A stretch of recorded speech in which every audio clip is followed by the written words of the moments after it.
television broadcasting from Lagos ahead of the commemoration of Nigeria's 60th independence anniversary on October the 1st, 2020.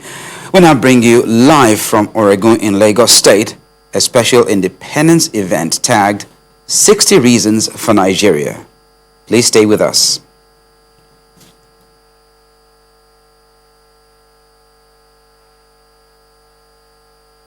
And welcome to 60 Reasons for Nigeria. This is a youth-led program where we're going to be talking about the reasons why we need to fight for Nigeria. Now, we all know that in 1960, what we now know as Nigeria officially gained its independence. And Nigeria is a diverse, rich, and amazing country. So the real question is, how can we continue to fight for our great nation? We're celebrating 60 years of nationhood.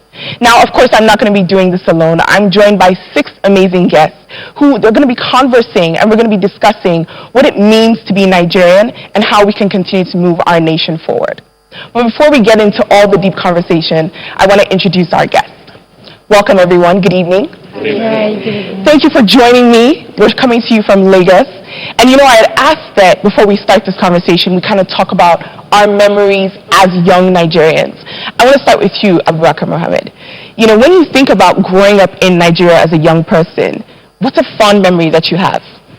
Well, I used to remember those days that my mom used to tell me a lot of things about Nigeria, and equally my dad, that Nigeria is a country that we must love and work for.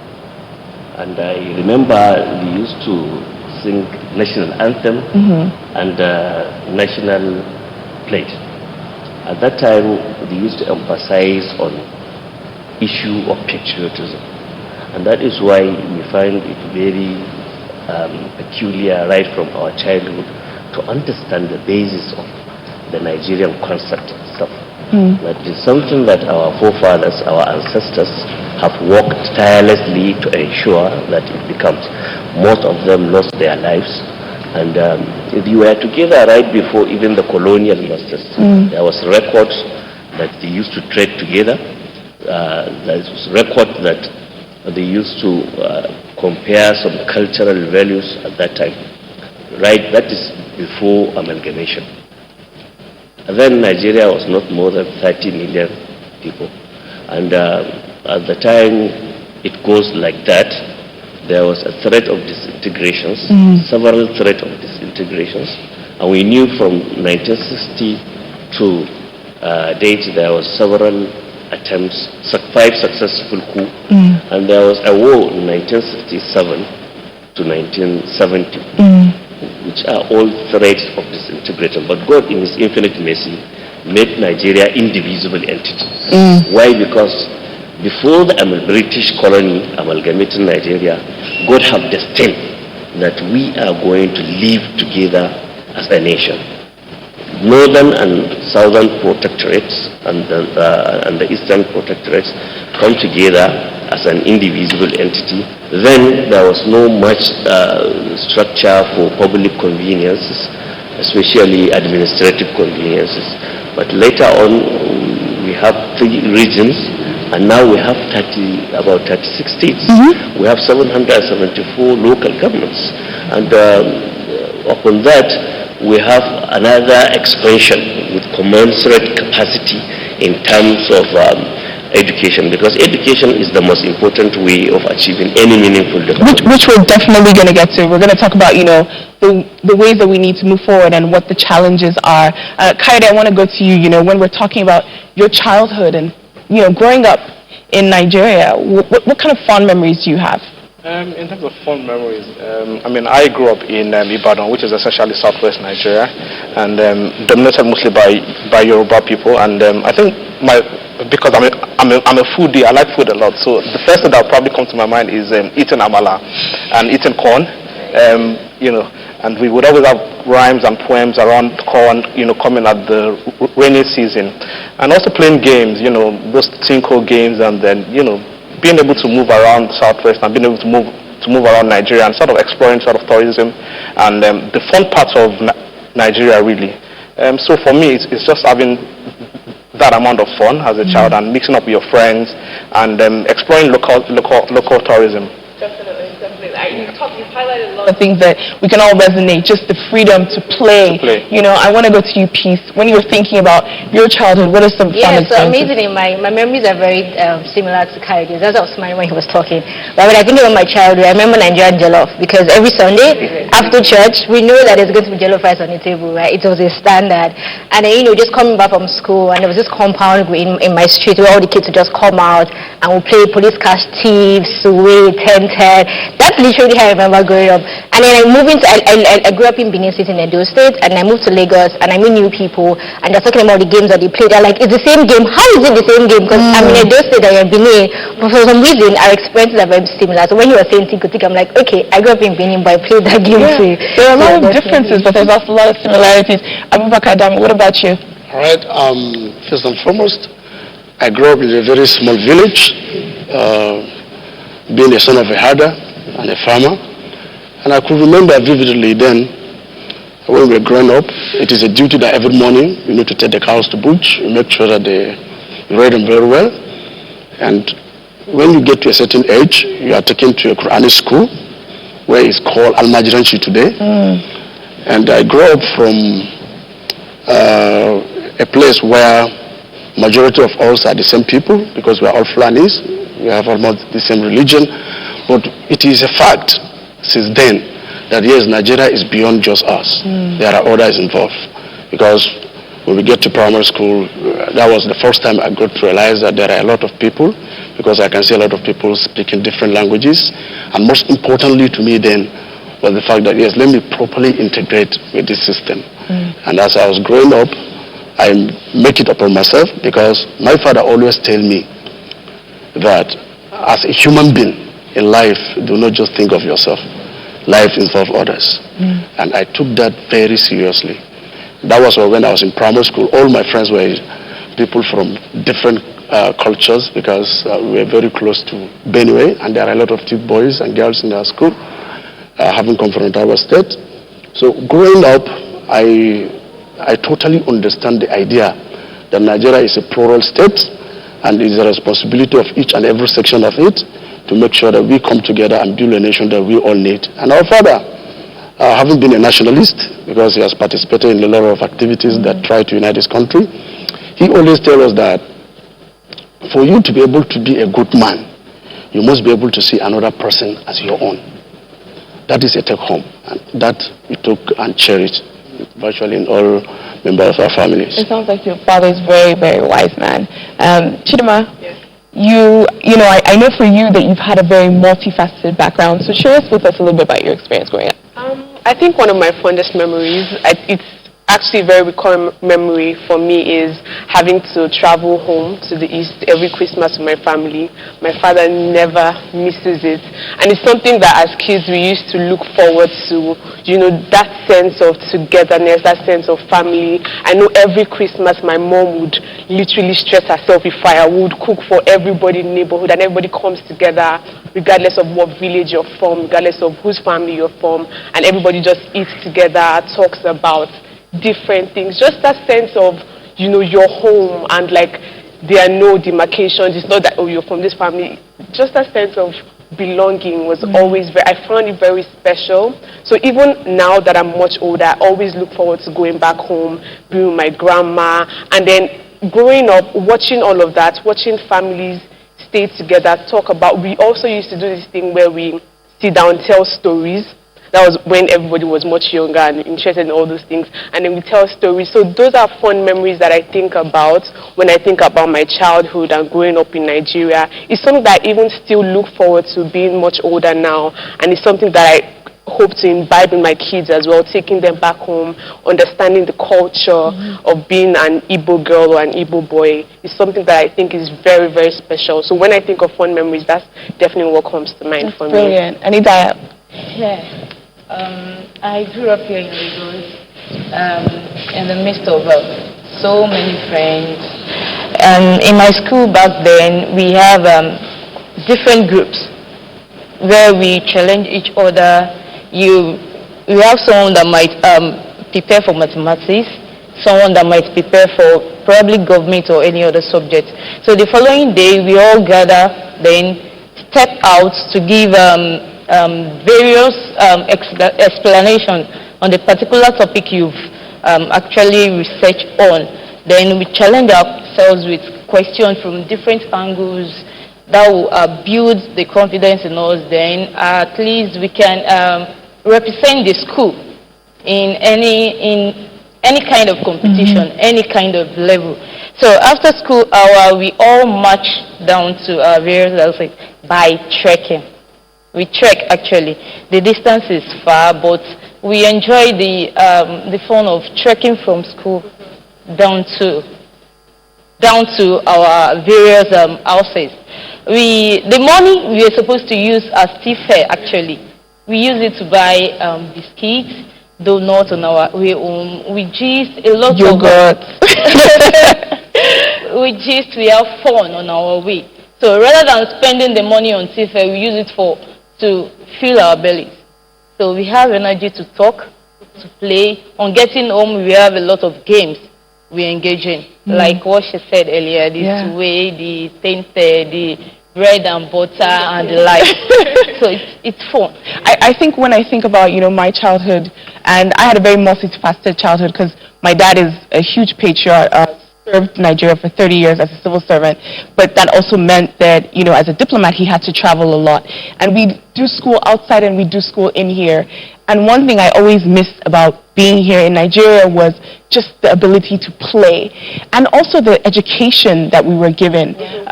When we think about Nigerians here and also in the diaspora, we're doing so well as people. Our brains, the way we think, the way we apply ourselves, and our discipline. You talked about trekking from one place to another. So I want us to really talk about why should we continue to fight for Nigeria? We know that there are a lot of challenges and difficulties, and we're disclaiming that. We're not going to sugarcoat anything, but we don't talk about enough of the good. So I want to start with you, Abubakar. Why do you think we should continue to fight for Nigeria? Thank you very much. I think this is a very critical question, and it's a question that needs prudent answers. The reason is, Nigeria as a country is #1, the most populated black race nation on earth. By this, Nigerian existence has a strategic value for every living black man. Secondly, we are the most populated country in Africa. And whatever happens in Nigeria invariably affects the African continent. And as a people living in this country, if you look at our history, the way and manner we came about, you know that it is something beyond what someone somewhere will just sit and begin to talk all sorts of things. It is a fact that many countries could not be able to overcome what Nigeria's as a country had overcome. 5 successive coups, a civil war that lasted over 30 months, and most importantly, a country that was initially just diffused together 100 years ago, and it was formally considered a country 60 years back, and we are still where we are. Of course, there are challenges, and the level of commitment and understanding of Nigerians and the workings of the government is indeed having some kind of loopholes. But that is not good enough to have make any Nigerian think we cannot be together. Because what binds us together is far better than what divides us. If you travel from this Lagos to a place called Mambila in Taraba state, that is my state, you understood that, you get to realize that this country is blessed.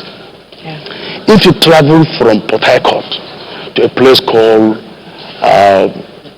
let's say, Talata Mafra in Zamfara, or from Talata Mafra you went to Baga in Maiduguri, you get to realize that just the landmass alone is an asset that we cannot afford to lose. Sorry, go ahead. In terms of human capital, look at all sitting here. We represent certain zones, and everybody is saying a particular thing that is connected to one another. That is the beauty of Nigeria. And as a people, we need to engage this country properly, especially our young people, because most of them doesn't know when it was working. That is what many people make us understand, that the country today is not working. We agree with that, but we don't know when it was not working. I mean, we only knew when it was not working. We don't know when it was working. So as far as we find ourselves in this context and in this situation, how do we get ourselves involved? By trying to ensure that we also get it work. I prefer two things here. The first and most important thing is for us to imbibe the culture of social solidarity.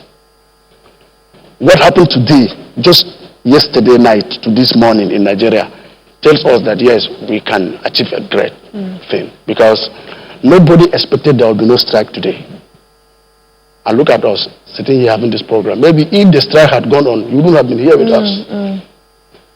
So we need to imbibe the culture of social strategy, solidarity, so that we are going to look at ourselves as one indivisible people with values, with respect, and importantly, with the need to coexist. Because if there's no Nigeria today, I am telling you, the world map will be in serious shambles. You know, you highlighted and touched so many points, and thank you for that, because the honest truth is the impact that we as Nigerians have had globally, you know, we can't begin to count. And in so many ways, inwardly, we like to make fun of ourselves, but we all know if you try and make fun of one Nigerian and you're not Nigerian, Twitter will destroy you. You know, Peace, I want to go to you, and I want to talk a little bit about, you know, what your perspective is as a young woman, and when you think of a Nigeria that you're excited about, what does it mean for you to be Nigerian? So first of all, right, I'm a Nigerian. So regardless of where I go to, I'll always be a Nigerian. And that's the first reason why I think Nigeria is worth fighting for. Because we are Nigerians. It's our motherland. If we go to the UK for 10 years, something will still bring you back. You know, your heritage will still bring you back. And so it's very important that as long as that blood runs through our veins and we know about our history and, you know, the memories that we shared or that our parents shared with us, that means that we have to also fight for this country, right? And what it means for me to be in Nigeria, it means for me to be resilient. I think that we are very resilient people. We are survivors. We are fighters. We are brilliant people. What Bolanle was saying just now, there's almost nowhere you go to in the world that you will find a Nigerian who is doing amazing in different fields. Right, whether they grew up outside the country, they grew up here, you can always see that we stand out. And so if we decide to then stay in the country and take all that brilliance and take all that resilience, all that hard work, all that passion and put into the country, and know that because it has worked before, it can work again. My mother tells me the story of the time when $1 was $1, when there was light, you know, when the roads was good, when she used to earn like 200 now, she was a big girl. And I'm like, something that will not even buy me data right now. You know, but she says it then, and then she looks at my generation, she's like, I pity you girls because you don't know how we enjoyed. But then I'm like, you know what, if you have that memory, I don't. But I believe that in another couple of years that my kids, right, or people who are coming after me, they can still feel that way. So I think that Nigeria can work because it has worked before. And just again, as he said, we are young people, there's so much talent. Look at the entertainment industry, look at the tech industry where I work, the media industry, agriculture, art.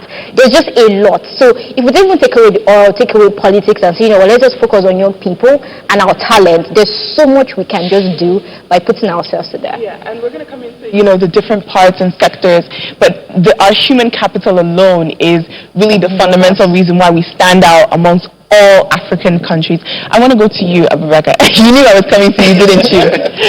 He was our masker. He was the only one wearing a mask adamantly before we started.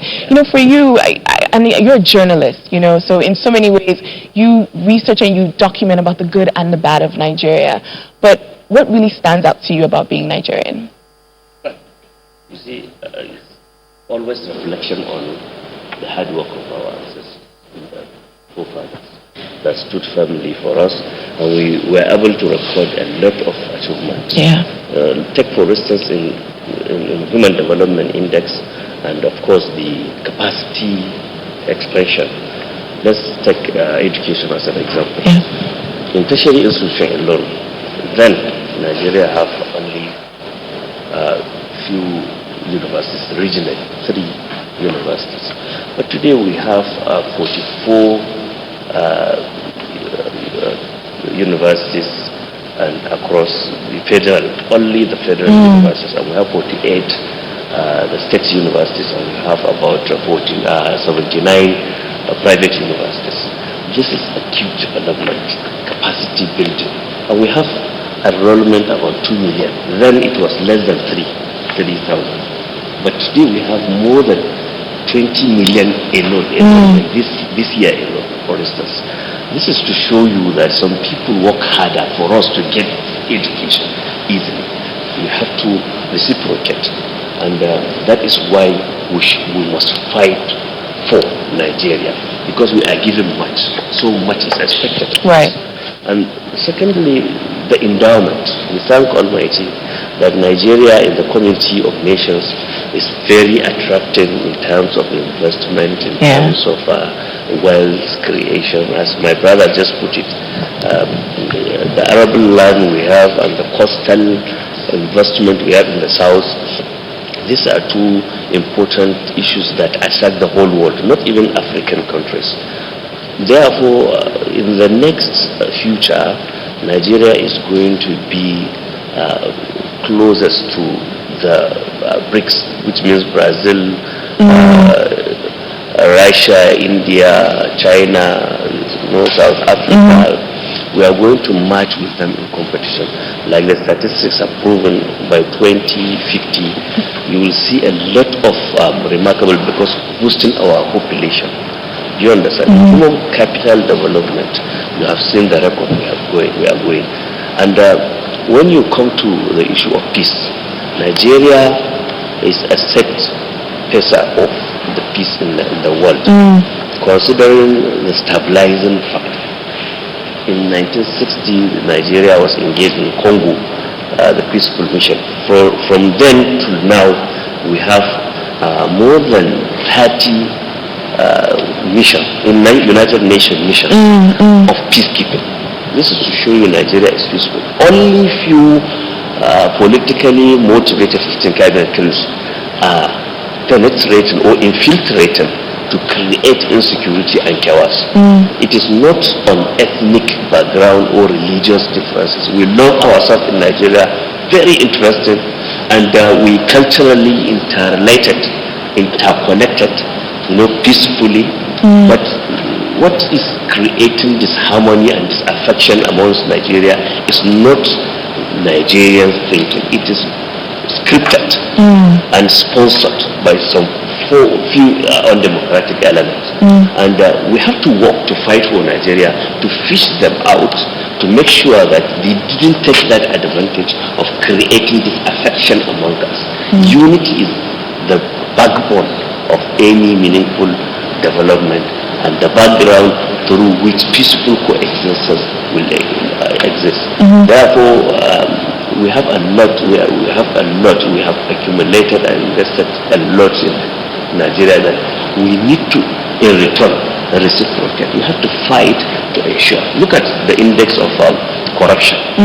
This Nigeria, one time Secretary of the United Nations, Bitrus Gali, was quoted to have said, if at all God exists, he must be living in Nigeria. Do you know why he says so? There is also another president of Nigeria, I think it's Abubakar, that says Nigerian problem is not about wealth or money, but how to spend the money. God has given us that, but we have to protect it. We have to work harder to ensure that we revamp this economic potentiality that God endowed us, so that we can reduce this insecurity issue, because invariably, as long as we can work harder to ensure Nigerian unity, respect for one another, peaceful coexistence, then our economic development will go.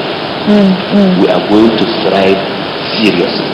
So I think we have much to do, and we have started. I'm not sure if you're running for politics, but I would vote for you. You've touched on a lot of things, and I want us to talk a little bit about the sectors and the areas that have really grown and developed. Of course, I'm in the entertainment industry, and I've seen how much growth and how much value it's added to our country, but also the ability for resilience and entrepreneurship.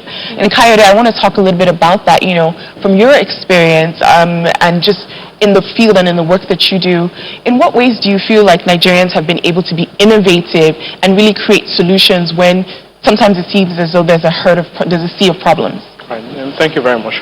The work that I do entails being extremely innovative to find solutions to most of the problems that people have, especially as relates to environment and telecommunications. Yeah. Of course, you can't transmit music or whatever creative or whatever product you're manufacturing or you're developing in the creative industry without telecommunications or technology, right?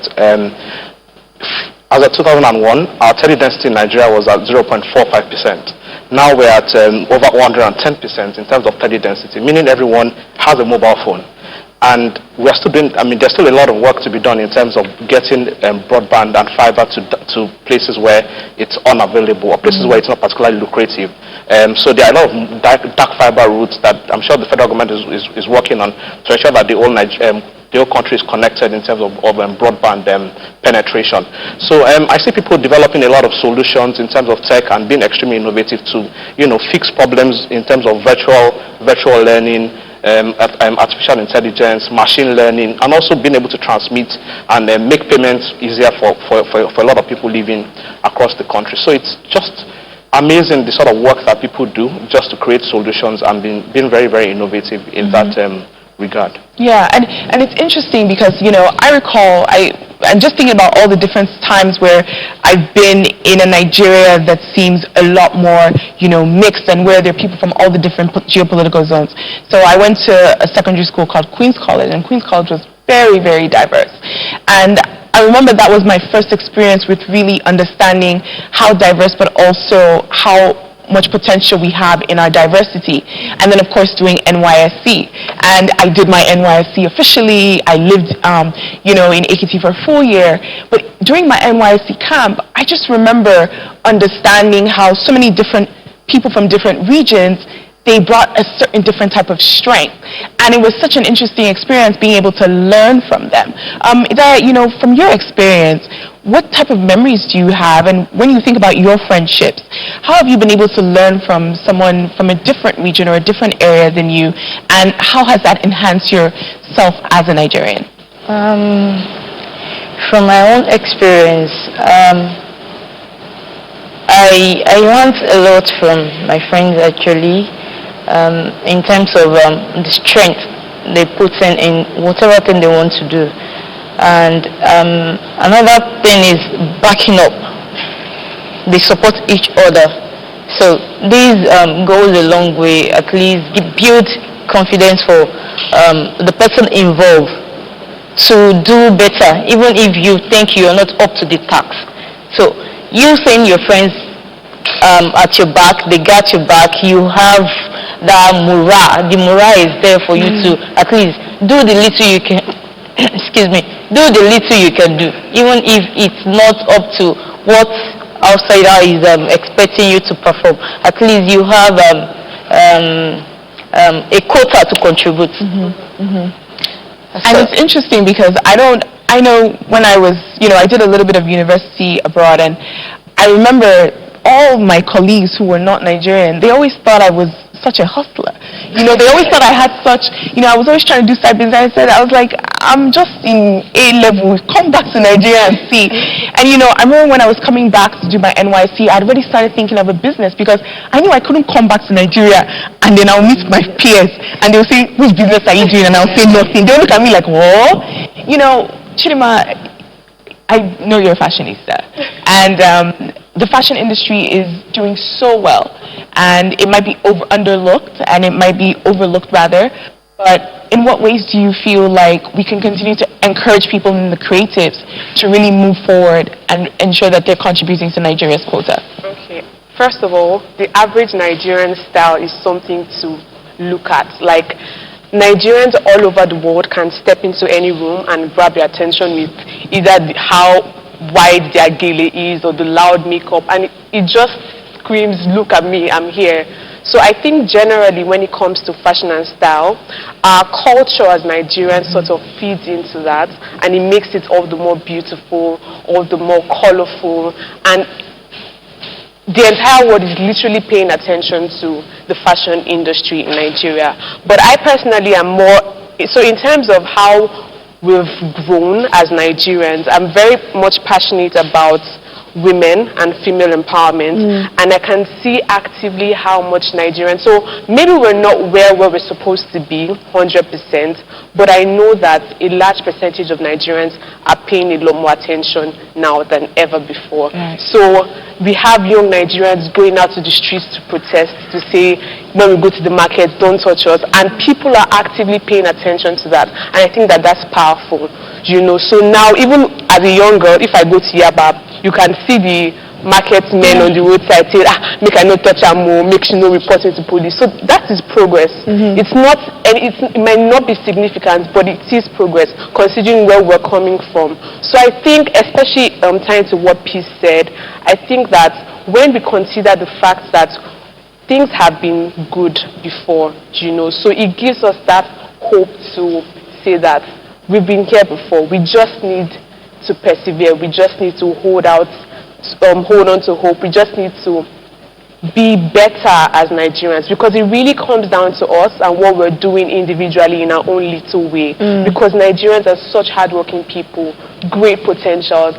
People are doing so many amazing things. So we just need a handful of these people who are so passionate about the country, who are doing excellently well in whatever field they find themselves in. We just need a handful of these people to be active participants in creating the Nigeria that we want to see for ourselves. So that, I think, is why Nigeria is worth fighting for, you know, because we have so many amazing, I mean, look at the people sitting at this table today, and thinking of your friends, thinking of your family members, people who are actively doing things in their own regard, no matter how little. I think that's why I love Nigerians so much, because they always want to give their own 5%, their own 10%. They always just want to contribute in some way, and I think that that's what makes the Nigerian spirit. That's yearning to want to contribute your own quota, no matter how little, because you know that in the long run it contributes to the bigger picture, which is building the Nigeria that we want to see. So I think that what I'm able to really speak on, which is something I'm really passionate, which is female empowerment and just generally creating a Nigeria that is conducive for women to just exist freely. Of course. I think that we are making progress. We're not where we want to be 100%, but Nigerians are paying attention to us, and that's perfect. That's great. So it gives me hope. You know, it gives me hope to keep doing whatever I'm doing, to keep encouraging people around me to continue doing what they're doing, to support no matter how little, to amplify the voices of the people who are speaking, the voices of the people who are seemingly voiceless, you know, just to keep on hold, because Nigerians are very, like she said, very resilient, very hopeful people, and I hope we never lose that, because that's what really makes us us, and that's what makes us stand out. Definitely. You touched on a lot of amazing points there, and the honest truth about it is that gender equality is very important, because I don't think any of the men here would disagree that, you know, you need us women, don't you? They do. They can't even say no, where we outnumber them. You know, talking in specific, and kind of focusing a little bit on unity and also pride, what do you think prevents us from being more excited about our identity as Nigerians, you know, in terms of patriotism and nationalism? You know, putting a flag, a Nigerian flag outside of our house. You know, when you travel to, I don't know if you want to use America right now because they're kind of burning and in flames, but when you do think about countries where they fly their flags everywhere, what can we do better to ensure that Nigerians have a lot more pride in being Nigerian? Kayode? Okay. I think people fly their flags, or Nigerians actually fly their flags, but not essentially carrying out the flag out every time. But if you walk into any store, for example, on Oxford Street, you'd hear them playing Nigerian music, and that tells you that people actually like Nigerian music. You go to restaurants in London, in America, and you'd find some Nigerian dishes on the menu, and that's just, I mean, that goes to show that people are actually flying Nigerian flags, and people are being proud. People are proud of being Nigerian.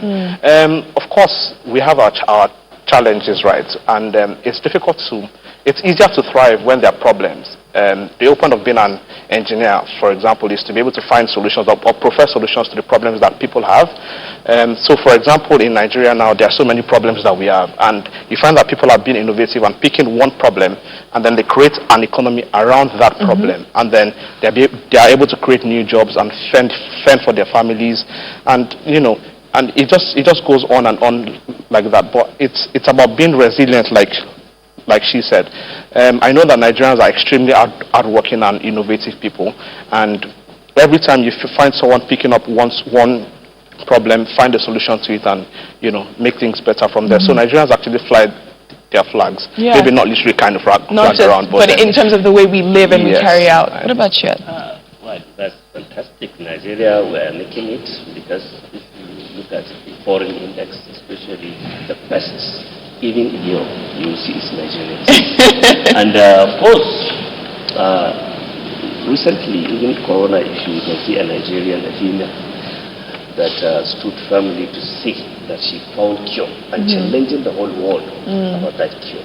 That shows you that Nigerians are resilient, brilliant, and they are protecting the integrity and the respect of the Nigerians.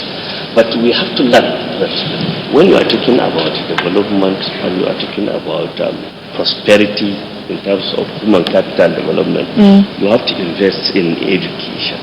Once our people are educated and enlightened, then definitely you will be aware of their civility as citizens, and you will contribute immensely to the development of nation building. But if they are not informed, they will be deformed.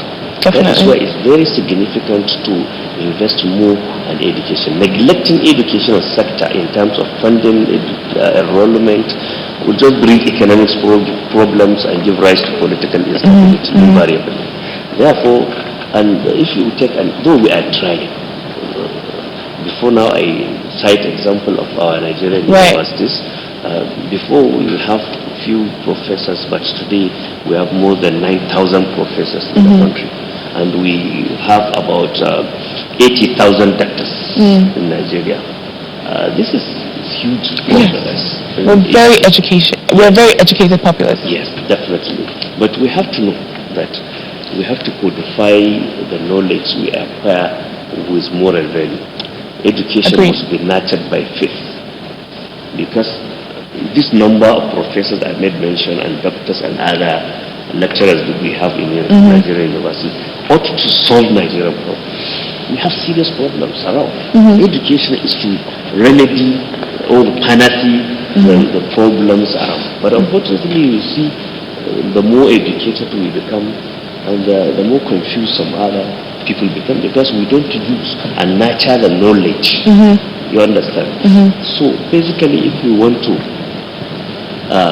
protect Nigeria, if we want to show good image to Nigeria, let us have knowledge. Number two, we have to revamp our economy, because without economy you are going nowhere.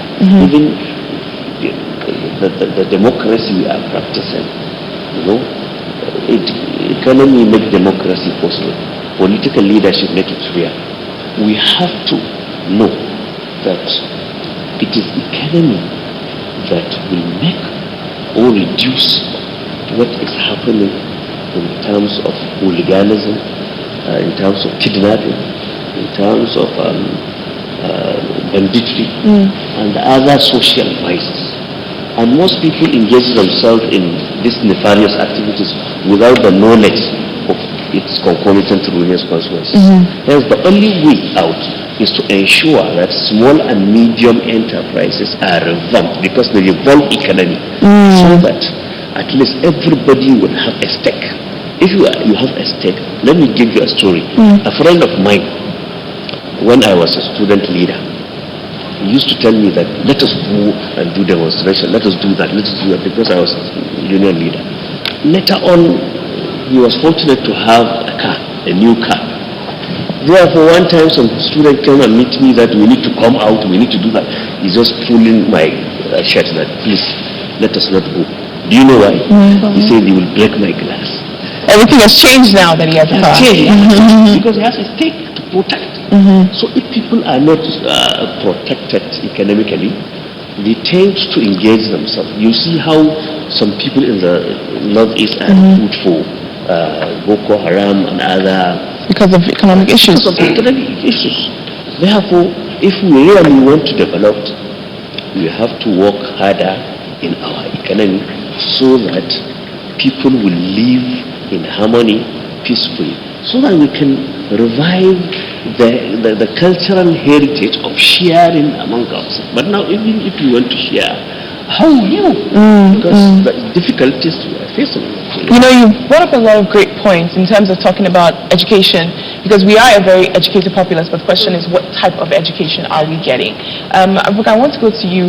If there was something that you could have added to your education experience growing up and, you know, after school and everything, what would you add to it? You see, the reality of the matter is that every human being is a product of a society, and every society are made of families. I think one of the major problems that is affecting us as a people is wrong parental strategy.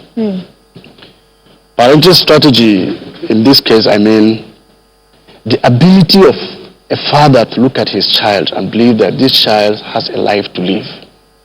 And what I did today determines the kind of life this child will have. That love, not the love of doing whatever kind of thing, thinking that when you provide money for the child, it means everything. While growing up, back to your question, I think if there is anything I need to add to myself, is the fact that I needed to have been more patriotic to Nigerian than I am today. Not because I'm not patriotic, but because the circumstance in Nigeria today has made me take Nigeria not as serious as a reasonable citizen should take his country. Why am I doing that? Maybe it's because of the system in place. You see, one of the major challenges Nigeria have is not even being seen today. I tell you, we have a serious problem that if not addressed, the future is going to be very, very bad for us. And that problem is very simple. As a people, we do not know ourselves. You cannot run a country without statistics. We are a nation that don't even know the parameters of what we actually represent. And that is why anybody, anywhere can go to any place and make all sorts of nonsense in the name of Nigeria. So as a people, or as a government, or as a system, we need to critically invest into trying to understand the context upon which we are existing. If you don't do that, I am telling you, all that anybody is trying to put in place, whether it's a regime, whether it is whatever, it's not going to stand. Let me give an instance. This government come up with mid-term growth economic plan. They identify 5 basic objectives, one of which is investment in technology, investing in the citizen, ensuring good governance. Call them. But they hardly make it. We couldn't get it right because there were no viable statistics upon which this thing can ride on. So what I'm thinking, and is of great essence for us as Nigerians, is that we need to have a sort of leadership that can be able to x-ray the country and understand what is needed to be done, how it can be done, and where it can be done. My brother here has been mentioning education. He has identified a lot of things, and yes, we are having education in numbers. We are increasing but retrograding in morals. Do you understand? So you can have several cases of people being graduate without being able to do anything with the knowledge, the gun. You can be able to see people even graduating without being able to do simple things that is expected of a graduate to do. It's all about having the numbers. Nigerians today has more graduates than Canada. But where is Canada? Because they invest in psychomotor skills. So as a people, we need to really understand that our existence is not all about what we want. It's what is expected of us to do. Because so long as we live on this earth and we think we can do anything and go away with it, then I don't think we are doing right to ourselves and we are not doing good to our children. So my perspective to the idea of Nigeria and what Nigeria can be, or how Nigeria should be run, or the kind of Nigeria we all need, is that we need to look deep into ourselves and make sure that we advance, promote, and tolerate one another, because that is where our strength comes from. For example, when Nigeria gained her independence in 1960, when there were an effort to trying to identify whether there is oil or whatever, the northern protectorate or the northern region was virtually contributing resources that today build up these our prime refineries. And you see, today the southern region is the one complementing the national treasury that sustained the north. That is how beautiful, that is how strategic this country is. So for us as a people to be able to actualize ourselves is we must try to identify ourselves and understand ourselves. Most of our leaders today, they only talk about peace if their interest is at stake. If their interest is not at stake, they will be vomiting fire.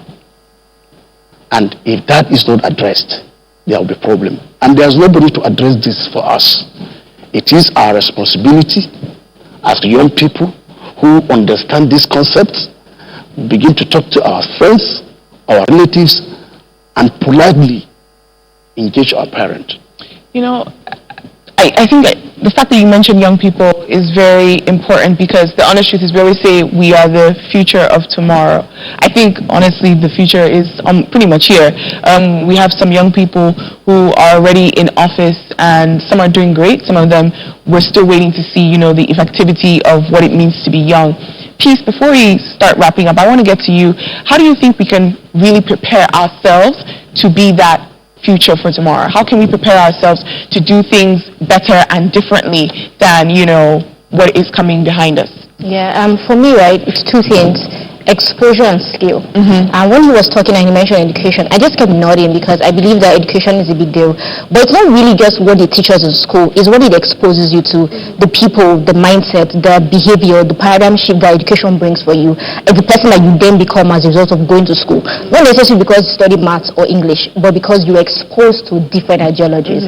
But it's not just, again, those things, it's skill, right? We can't build business, we can't innovate, we can't build an economy if people don't have skills. So we're not just teaching them mathematics and teaching them governance, we're teaching them skills so that people can be equipped. There's this proverb that says, don't give a man fish, teach him how to fish. We need to start teaching people skills from school, right? Vocational skills, not just tech skills, right? Things that when they come out, even if it's just from primary school or secondary school, they can come out and start a business of their own. When people are able to start their own businesses, when you're able to create jobs for other people, there's less corruption. And then when they then get into office, they're not looking to make money, because they already have the skill to make money. They already have businesses that are thriving. So instead, they will want to replicate that success, right? And then exposure. The more we expose ourselves by reading, by traveling, the more we learn from other people, the more we learn from the more advanced world, the more we learn from, you know, just associating with different mindsets. And those are things that are, and exposure is what can then give you knowledge that you can then come back and put back in your economy. In the tech sector, for instance, there are a lot of people who are innovating. There are lots of payment systems that are, you know, here in the last 5 years that are here now that are basically booming the whole businesses. That basically, you know, they're basically like standards for small businesses now. And these people are able to create those ideas because they were exposed and because they have skills. Right, so, and again, it's not just like, let me wait for people to come and teach me. Let's wait for, you know, somebody to come and say, I have an event, come and learn how to make soap. Or I have this, come and this webinar. There's the internet. We young people need to start searching for those skills ourselves. What are the things that are opening up, you know, opportunities for people all over the world? How can I sit myself and learn those things? I'm an example of skill. It's not what I read in school that has set me apart from my peers. It's, I have a skill. And that skill will make way for you, give you jobs, it will help you with businesses, it will basically create different things for you. So I think that if we want to be the future, young people, we need to get skills and we need to get exposure, because those are two things that can expose us and help us to bring back, development to our country. You said it all. We are really running out of time. Does anyone have any final words? I would have wanted us to all go around, and say one word of wishing for Nigeria, but we won't have enough time for that. But just final word. I will not let you do it, Abubakar, because you will run our time over. But any one final word. Go ahead, Kayode. So I think majority of the problem we have is economic development. Yeah. And I think for us to be able to achieve economic development, we need a circular economy or a green economy. An economy where we are producing and we are not wasting. An economy where there's access to renewable energy so that we don't have energy poverty. There's food security, where we are climate resilient so that we are food secure. An economy where people are investing in infrastructure in terms of having sustainable cities and sustainable communities around us. Economy where we have small and medium enterprises that are being invested in. An economy where women are being empowered, so that we have some sort of gender equality. I mean, it's been said that when you invest in a female-dominated business, you thrive more. Definitely. Because you find that men would typically do something else with the money, but then women would always return money. Kayode, I'm sorry, I have to cut you off. We are running a live program, but I think you've wrapped it up all for us in terms of what we're hoping and just reflecting on Nigeria and what we're hoping to see. This has really been an amazing program, and the 60 Reasons for Nigeria, this event was brought to you by the Interministerial Committee on Nigeria's 60th Independence Anniversary under the chairmanship of the Secretary to the Government of the Federation, Boss Mustafa. And we hope that we've all learned, and we hope that we've inspired you to continue to fight for Nigeria. This is a country that we have. This is our only country. As we look to celebrate 60 years, we wish Nigeria the very best. I'm Bolanle Olukanni. Have a good night.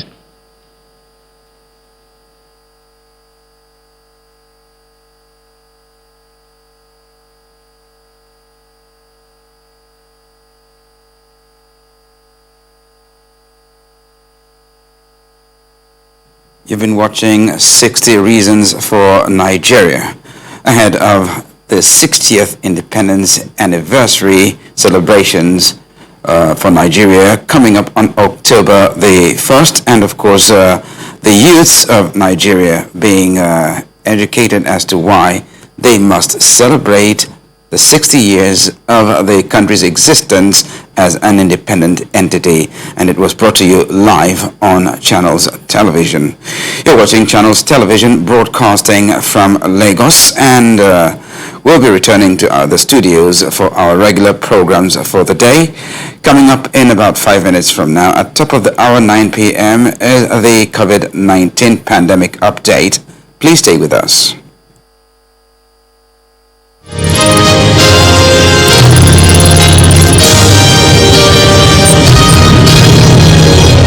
You've been watching a live Channels Television event.